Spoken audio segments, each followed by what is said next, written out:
Salut! Aujourd'hui, je vous présente une nouvelle anecdote que j'ai filmée avec mon amie Mathilde Dorbeau.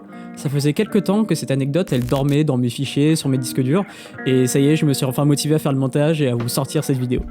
Mathilde Dorbeau, c'est une photographe freelance qui réalise tout type de prestations, mais qui a une réelle expertise et vraiment un savoir-faire au niveau du portrait.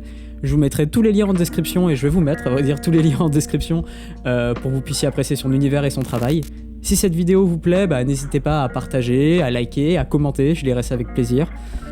Voilà, servez-vous, posez-vous, servez-vous un beau café, et puis bon visionnage. Attends 2 secondes, on va attendre que le bus passe, c'est tout. Toum tété toum tété toum tété toum. Musique d'attente. Boum. Musique d'attente Paypix.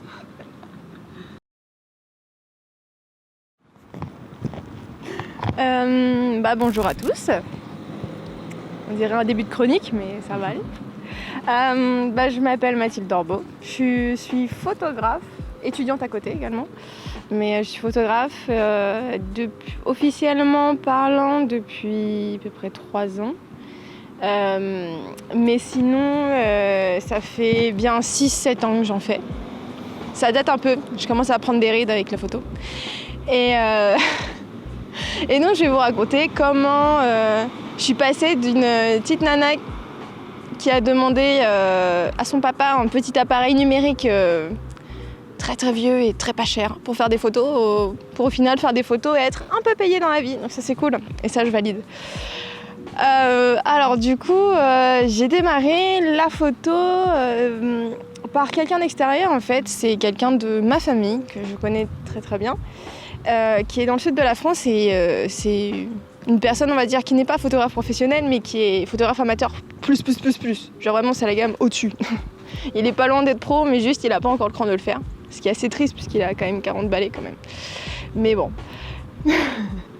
Mais il est très talentueux et au départ, il avait fait un pari avec moi quand j'étais plus petite et il m'avait dit ouais de toute façon vu tes touches artistiques, je suis sûre que tu vas te mettre dans la photo et puis mon mini-moi adolescente dans la contradiction totale avait dit jamais je vais toucher à la photo, jamais.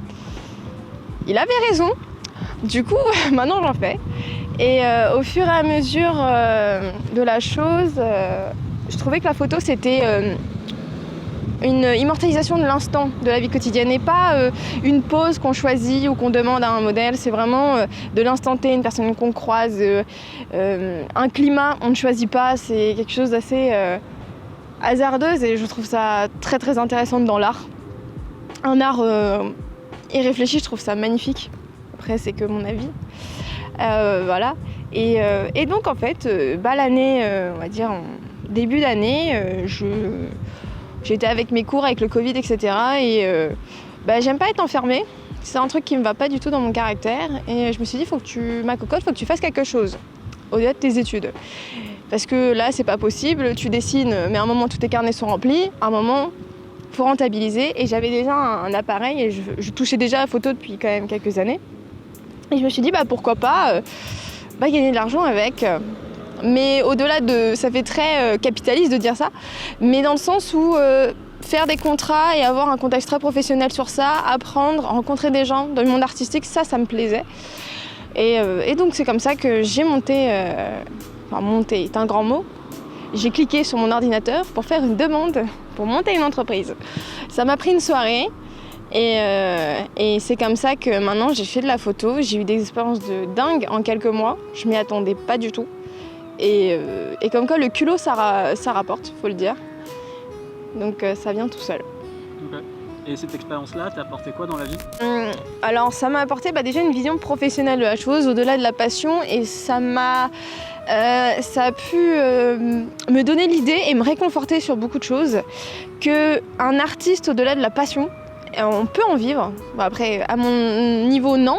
Mais je veux dire, les gens, je peux comprendre que les artistes peuvent vivre avec, qu'ils peuvent vivre de leur passion et je vais au-delà de l'artiste, etc. Et qu'il y a un domaine très professionnel. C'est beaucoup plus riche qu'on ne le croit, le monde, les coulisses, etc. Et on peut rencontrer des gens géniaux, d'horizons différents, mais ça c'est comme dans tout, c'est la vie. Et puis ça m'a permis aussi de dépasser mes limites et de me dire, sors de ta zone de confort, tu peux le faire. De toute façon, faut le faire à un moment donné, sinon tu vas regretter. Donc voilà. Ok, merci d'être passé dans l'anecdote. Pas de soucis. Puis à bientôt. À bientôt.